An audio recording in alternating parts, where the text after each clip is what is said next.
Hi and welcome to my channel. My name is Richard. If you've been here before, welcome back. I was going to do an episode 2 of Finnish music, and that will still be happening, but I run into a couple of snags. One, some equipment things I needed to get better acquainted with, which I think I've about gotten there. But then as I was fiddling with equipment, I ended up ordering a few more albums, and now I need to record those as well. So we're pushing it out at least one more notch here. But today I'm going to talk about some other recent pickups. And I will start with some names that also are familiar in the vinyl community. I will kick it off with Mr. Derek Higgins. Goes by Derek Vaughn, I believe, on his YouTube channel. This is his latest album, Future Still. This I've had this for about a week, and I've had a chance to listen a bit to it. This sounds great.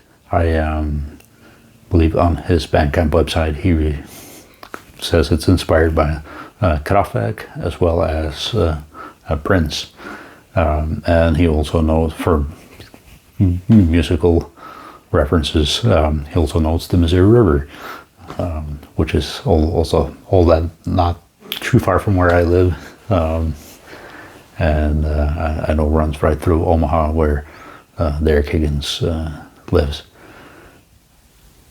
Recommend you check it out. You can find it on his Bandcamp website. If you want to do streaming, I understand the first pressing was sold out pretty much right away, at least on the distributor level, and I believe a second pressing is coming. This is on a regular black vinyl. Check it out. I'll leave a link to his YouTube channel and his Bandcamp website below. Keeping up with the theme of some vinyl community presence and music. Going to Michael Dawson from San Mateo, California, and this is his latest album, Rats' Alley.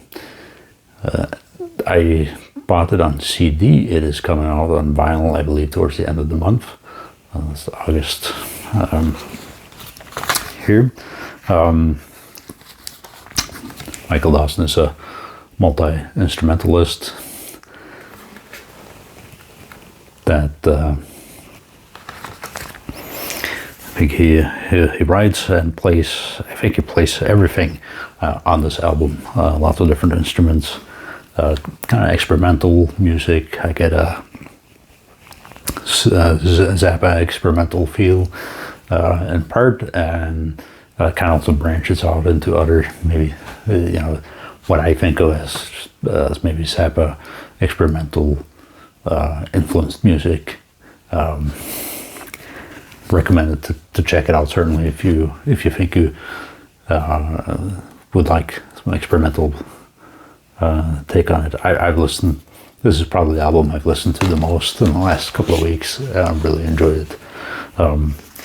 When I ordered the album from his Bandcamp site, he also very kindly gave me a copy of one of his older albums called the Brand New Bug Concertos. Great title, and also experimental type music. Really appreciated that. Also enjoyed listening to it, and he also included a copy by what I know was one of Frank Zappa's influences, and apparently also Michael Dawson's influences, Igor Stravinsky, a classical composer that I have been wanting to get more into, so I really appreciated getting a CD of Stravinsky as well. I know Michael Dawson has a lot more music out there, including some stuff that's available both on vinyl and CDs on his Bandcamp site. I will leave some links as well to his YouTube channel as well as his Bandcamp site.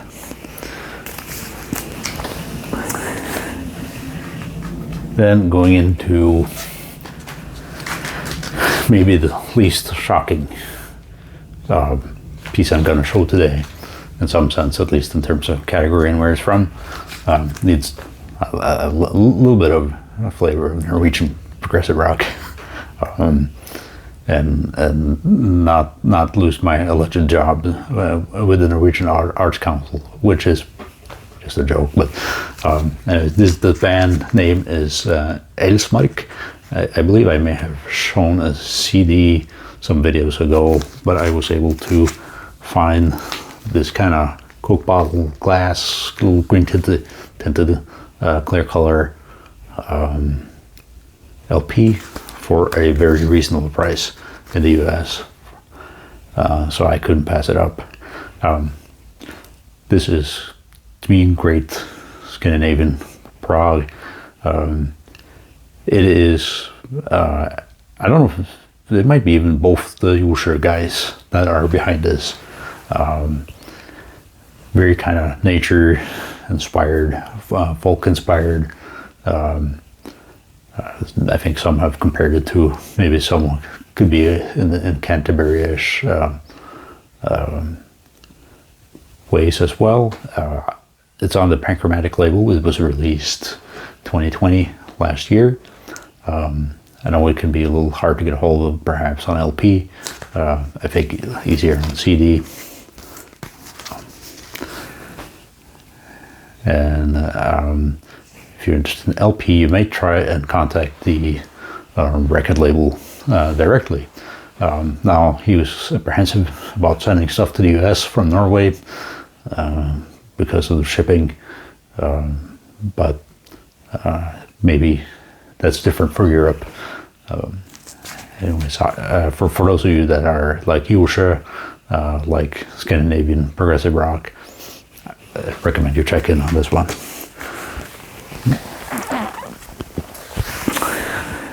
Then I'm gonna have to show one that I know has been showed quite a bit, but just at least briefly. So my local record store showed online that they had a couple of George Harrison's All Things Must Pass reissues. Well, of course, when I got there, they only had the 8 LP version left, and while I had kind of thought that, I shouldn't go there, it was there, and the temptation was too big.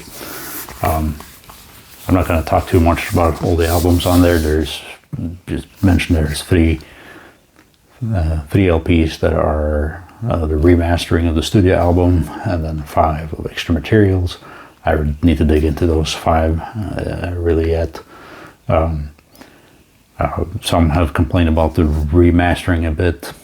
Yeah, I didn't find too much fault with it. My main system sounds a bit right, and certainly that may come forth a little bit with this, but nothing that really sticks out to me too badly.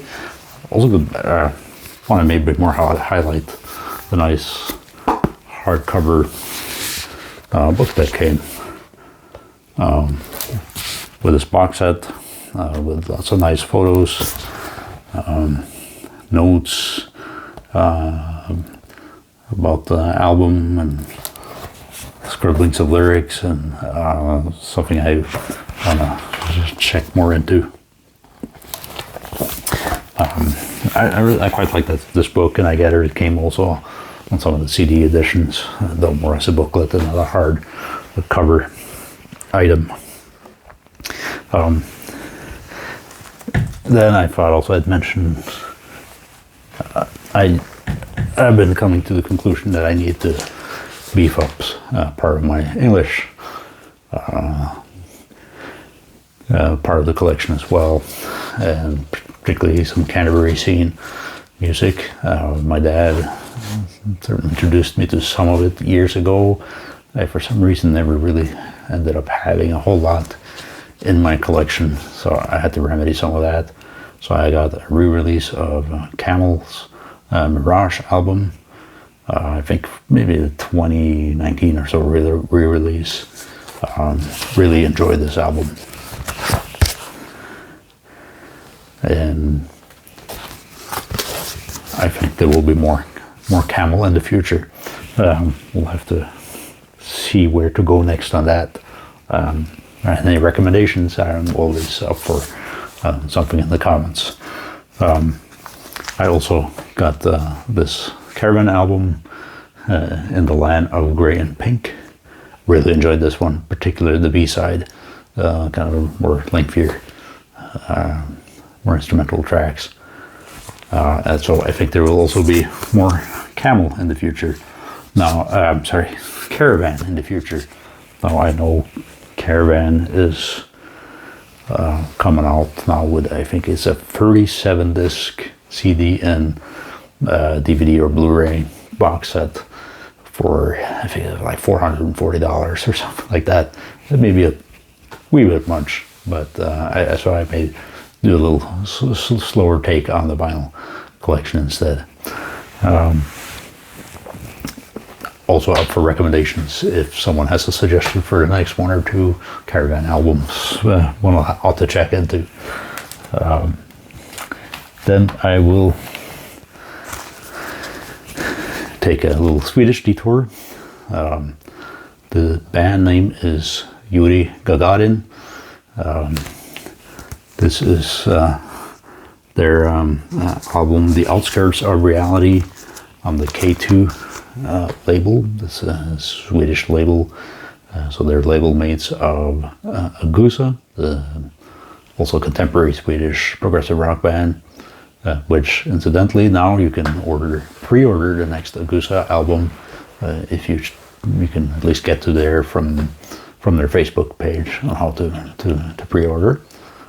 This was a little heavier space rock, psychedelic rock. Need to listen to it more, but I enjoy it. Enjoyed it so far. And this is a special edition black vinyl, so I assume maybe it was predominantly printed in some form of colored vinyl. I'm not sure, but this one was released just last year, and I think they have another couple albums or so out ahead of that I still need to get more familiar with. Then I will end on a CD note, and this one, I was not quite sure where to start. I was curious to explore some Henry Cow, avant-garde prog rock band. I suppose this is how some would characterize it, at least. Not really familiar with their music. Going into it, I knew that I had actually seen them on a YouTube clip I've seen numerous times. And many of you may have seen the BBC live recording of Tubular Bells with Mike Oldfield, Stephen Hillage, and numerous other musicians, which quite a few of them are from Henry Cow, I gather. So what I ended up doing was to order a box set of CDs instead. I'm thinking this could be a rather expensive endeavor if I were to just go with vinyl. So I ordered this box set. It's called the Cowbox Redux 50th anniversary box set. 17 CDs, 1 DVD. I mean, the decent box. The Redux part of it is that you get some rather thin sleeves with just the CDs and one basic one-pager insert, kind of, or I guess one folded page insert into it,